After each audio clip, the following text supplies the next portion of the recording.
Morning students. आज के इस वीडियो लेक्चर में हम डिस्कस करेंगे CS301 जो कि data structure and algorithm subject है, उसका यूनिट 7 का फर्स्ट टॉपिक हम डिस्कस करेंगे आज कि सॉर्टिंग क्या होती है। डेटा स्ट्रक्चर के अंदर हम सॉर्टिंग को क्यों यूज़ करते हैं, सॉर्टिंग कितने प्रकार की होती हैं, वो सब हम डिस्कस करेंगे इस वीडियो लेक्चर के अंदर। तो सबसे पहले हम बात करते हैं कि सॉर्टिंग क्या है।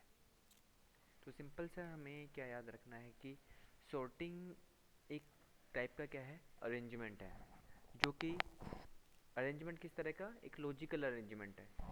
कोई भी डेटा है मेरे पास, यदि उस डेटा को मैं किसी लॉजिकल ऑर्डर के में अरेंज करता हूँ तो वही क्या कहलाता है, मेरा सॉर्टिंग कहलाता है। वो लॉजिकल ऑर्डर कैसे भी हो सकता है, मतलब सेट ऑफ डेटा है मेरे पास, उस सेट ऑफ डेटा को मुझे एक लॉजिकल ऑर्डर में, एक पर्टिकुलर ऑर्डर में, एक पर्टिकुलर सीक्वेंस में मुझे क्या करना है, अरेंज करना है। तो वो जो अरेंजमेंट है उस डेटा का, वही क्या कहलाता है, मेरा सॉर्टिंग कहलाता है। और यह ऑर्डर क्या होना चाहिए, पर्टिकुलर ऑर्डर होना चाहिए, जैसे असेंडिंग ऑर्डर और डिसेंडिंग ऑर्डर। किस तरह से, असेंडिंग ऑर्डर और डिसेंडिंग ऑर्डर, दो तरह के ऑर्डर होते हैं। इसके अलावा कोई ऑर्डर थोड़ी होता है भाई, या तो छोटे से बड़ा या बड़े से छोटे के क्रम में मैं लिखूं। तो इस ऑर्डर में मैं क्या करता हूँ, उस डेटा को अरेंज करता हूँ। जैसे हम लोग बात करते हैं अपनी फ़ोन, सब लोग मोबाइल फ़ोन यूज़ करते हैं, तो मोबाइल फ़ोन के अंदर जो हम कॉन्टैक्ट जो लिस्ट होती है उसको हम सेव करके रखते हैं। तो जो हमारी कॉन्टैक्ट लिस्ट है उसमें क्या होता है कि जो नेम अल्फ़ाबेटिकली ऑर्डर में क्या होते हैं, स्टोर होते हैं। पहले ए से रिलेटेड ए वाले नंबर नेम आए, ए से जो स्टार्ट हो रहे हैं वो नेम आएंगे, फिर बी से स्टार्ट हो रहे हैं, सी से। तो उसका फ़ायदा क्या है, उसका फ़ायदा ये है कि हमें यदि कोई नाम सर्च करना है जल्दी से, तो उस सर्चिंग टाइम को रिड्यूस, हमारा जो सर्चिंग टाइम है वो क्या हो जाता है, बहुत कम हो जाता है। सिंपल जैसे और हम बात करते हैं, जैसे कोई कॉलोनी है, कोई कॉलोनी के अंदर यदि हम लोग जो मकान नंबर होते हैं उन मकान नंबरों को एक पर्टिकुलर एक ऑर्डर में देते हैं, जैसे 101, 102, 103, या तो मैं रेंडमली नाम दे, मकान के नंबर दे दूँ 101, फिर उसके बाद दे दूँ 502, फिर दे दूँ मैं 310। तो यह क्या नहीं है, एक लॉजिकल ऑर्डर नहीं है। इसमें यदि मैं किसी मकान नंबर को सर्च करना चाहूँगा तो उस मकान नंबर को सर्च करने में मुझे क्या लगेगा, टाइम लगेगा। लेकिन यदि मेरे मकान नंबर ये सारे एक सीक्वेंस में, जैसे 101, 102, 103, 104, इस तरह सीक्वेंस में स्टोर है, या इस तरह सॉरी इस सीक्वेंस में हैं, बने हुए हैं, या उनकी नंबरिंग की हुई है, तो उस केस में सर्चिंग करना क्या हो जाता है, काफ़ी इजी हो जाता है। ठीक है, तो ये तो है हमने बात करी सॉर्टिंग क्या है।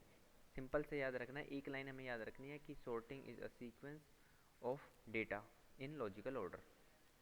या लॉजिकल ऑर्डर कैसा भी हो सकता है, असेंडिंग ऑर्डर भी हो सकता है और डिसेंडिंग ऑर्डर भी हो सकता है। सिंपल एक और एग्जांपल हम क्या बात करें, डिक्शनरी।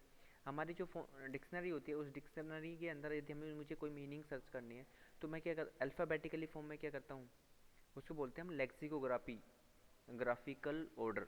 तो उस ऑर्डर में क्या होती है, हम उनको क्या कर सकते हैं, सर्च कर सकते हैं, और सर्चिंग क्या हो जाएगी, मेरी फास्ट हो जाएगी। मान लो मुझे कोई मीनिंग सर्च करनी है, मुझे मीनिंग करनी है, जैसे मान लो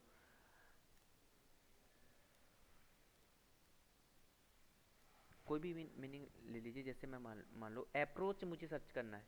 तो आप लोग अप्रोच कहाँ से स्टार्ट हो रहा है, ए से स्टार्ट हो रहा है, मैं सीधा ए वाले अल्फ़ाबेट पे जाऊँगा। ए के बाद फिर क्या रहा है, पी, पी वाले पे जाऊँगा, फिर सॉरी ए के बाद पी वाला नेक्स्ट देखूँगा, फिर देखूँगा पी। तो इस तरह से मैं सर्चिंग क्या हो जाएगी, मेरी बहुत ईजी हो जाएगी और फास्ट हो जाएगी। Clear, okay.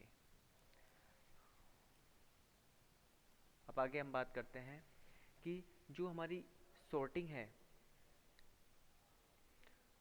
जो सॉर्टिंग है दो प्रकार की होती है। सॉर्टिंग हम कितने प्रकार की होती है, दो प्रकार की होती है। एक होती है मेरी इंटरनल सॉर्टिंग, दूसरी होती है मेरी एक्सटर्नल सॉर्टिंग। सिंपल, ठीक है। अब बात करते हैं कि इंटरनल सॉर्टिंग क्या है। If all the data that is to be sorted can be adjusted at a time in main memory then internal sorting method are used। इससे मतलब क्या हुआ कि सपोज़ करो मेरे पास बहुत सारा डेटा है, यदि मैं उस डेटा को without secondary storage without computer के सेकेंडरी स्टोरेज के मेन मेमोरी के अंदर ही सॉर्ट कर देता हूँ। वह सॉर्ट किसी किसी लॉजिकल ऑर्डर में सॉर्ट कर देता हूँ। वो लॉजिकल ऑर्डर क्या हो सकता है मेरा, असेंडिंग भी हो सकता है और डिसेंडिंग भी हो सकता है। यदि मैं उसे मेन मेमोरी के अंदर ही क्या कर देता हूँ, सोल्ड कर देता हूँ या उस अरेंजमेंट को कंप्लीट कर देता हूँ, तो वह मेरा ऑर्डर कहलाता है कौन सा, असेंडिंग या डिसेंडिंग ऑर्डर जो होता है वो कहलाता है, वो उस टाइप की सॉर्टिंग कहलाती है मेरी इंटरनल सॉर्टिंग। इस वाली सॉर्टिंग के अंदर मुझे एक्सटर्नल या ऑक्सिलरी मेमोरी की आवश्यकता नहीं होती है। क्लियर। दूसरी हम बात करते हैं कि एक्सटर्नल सॉर्टिंग क्या है। When the data to be sorted cannot be accommodated in the main memory at the same time and some has to be kept in auxiliary memory, then external sorting method are used। तो इससे simple से हमारा meaning है, यदि मेरे पास large amount of का data है, उस लार्ज अमाउंट के डेटा को मैं मेन मेमोरी के अंदर क्या नहीं कर पा रहा, सॉर्ट नहीं कर पा रहा हूँ, तो उस केस में मैं एक ऑक्सिलरी मेमोरी या सेकेंडरी मेमोरी का यूज़ करता हूँ। और कुछ डेटा मैं सेकेंडरी मेमोरी में क्या रखता हूँ, तो सेकेंडरी मेमोरी की हेल्प से यदि मैं कोई डेटा सॉर्ट करता हूँ तो वो सॉर्टिंग कहलाती है मेरी एक्सटर्नल सॉर्टिंग। क्लियर। तो मोस्ट ऑफ द टाइम हम लोग किस कौन सी सॉर्टिंग का यूज़ करते हैं, हमेशा मोस्ट ऑफ द टाइम हम यूज़ करते हैं इंटरनल सॉर्टिंग का। क्लियर। ओके। अब बात करते हैं stable and not stable sorting. अब बात करते हैं हम stable and non stable sorting की। तो इसके अंदर क्या होता है, if a sorting algorithm after sorting the content does not change the sequence of similar content in which they appear, it is called stable sorting. इससे मतलब क्या है, मत सपोज करो किसी डेटा मतलब एक सेट ऑफ डेटा है मेरे पास, उस सेट ऑफ डेटा के अंदर मेरे पास दो तीन वैल्यू ऐसी हैं जो रिपीटेड है, जैसे मान लो 10 10 10 तीन चार बार आई है। तो स्टेबल से मतलब ये है कि जैसे 10 की कहीं पे पोजीशन, जिस पोजीशन पे 10 है उसी पोजीशन पे पहला वाला 10 बना रहेगा। जैसे पांचवी पोजीशन पे 10 है तो पांचवी पोजीशन पे 10 वहीं पे बना रहेगा। यदि उनका सीक्वेंस चेंज नहीं होता है, सेम डेटा का यदि सीक्वेंस चेंज नहीं होता है, तो उस टाइप की सॉर्टिंग मेरी कहलाती है कौन सी, स्टेबल सॉर्टिंग। यदि मेरा सिमिलर टाइप के डेटा का या सिमिलर टाइप के कंटेंट का ऑर्डर चेंज हो जाता है, तो ऑर्डर चेंज होने के बाद यदि ऑर्डर चेंज होता है तो उस टाइप की एल्गोरिथम, उस टाइप की सॉर्टिंग मेरी कहलाती है नॉन स्टेबल या not stable sorting. I hope सभी को क्लियर हो गया। इसमें सिमिलर टाइप का डेटा, जैसे मैं बात करूँ इसी के अंदर, यहाँ इस वाले एग्जांपल के अंदर ये क्या है मेरा 26, यहाँ पे भी क्या है 26 दो बार आया है। तो सॉर्टिंग के बाद जैसे ये वाला 26 जैसे यहाँ पे आया तो वो वाला पहले आएगा, ये वाला 26 यहाँ पे आया तो ये वाला 26 यहाँ पे आएगा, तो पहले ये फिर दूसरा ये, तो इनका सीक्वेंस चेंज नहीं हुआ, तो इस वजह से क्या कहलाती है, ये कौन सी कहलाती है, स्टेबल सॉर्टिंग। यदि इनका सीक्वेंस ये वाला यदि यहाँ पे आ जाता है, ये वाला यदि यहाँ पे आ जाता है, तो ये वाली इस टाइप की सॉर्टिंग कहलाती है मेरी not stable sorting. Clear. Okay. आगे और देखते हैं हम लोग।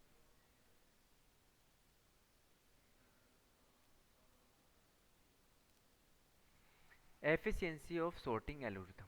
एफिशिएंसी की हम बात करते हैं, किसी भी सॉर्टिंग एल्गोरिथम की एफिशिएंसी हम लोग किस प्रकार से मेजर करते हैं और क्या होती है।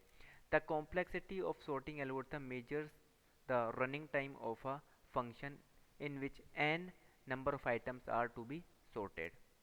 The choice of sorting method depends on efficiency consideration for different problems। तो इससे कुछ सिंपल सा मतलब है, एफिशिएंसी से मतलब होता है कि कोई भी एल्गोरिथम या कोई भी सॉर्टिंग एल्गोरिथम कितना रनिंग टाइम ले रही है उस डेटा को सॉर्ट करने के लिए। जैसे हम बात करें बबल सॉर्ट है, इंसर्शन सॉर्ट है, क्विक सॉर्ट है, हीप सॉर्ट है, मर्ज सॉर्ट है, बहुत सारी सॉर्टिंग मेरे पास क्या है, टेक्निक्स होती हैं।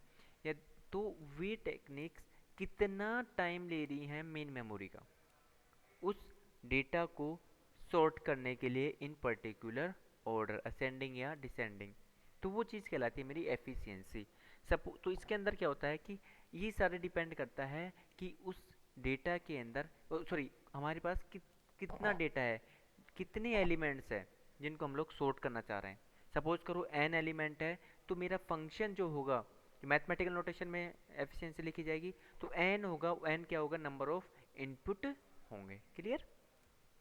The tree three most important, sorry, tree नहीं है, most important of these considerations are, कुछ कंसिडरेशंस हैं जो किस प्रकार हम एफिशिएंसी को मेजर करते हैं। तो कुछ हम लोग ऑब्जर्वेशंस मान के चलते हैं कि ये चीज़ मुझे इस फंक्शन के अंदर शो करनी है या नहीं करनी। वो बात आती है टाइम कॉम्प्लेक्सिटी के केस में। The length of time spend by programmer in coding a particular sorting program, एक तो ये वाली बात है। तीन मेरे पास कंसिडरेशन है। दूसरा है amount of machine time necessary for running the program, the amount of memory necessary for running program. ये तीन कंसिडरेशन मुझे क्या रखनी होती है किसी भी सॉर्टिंग एल्गोरिथम की एफिशिएंसी को निकालने के लिए। क्लियर?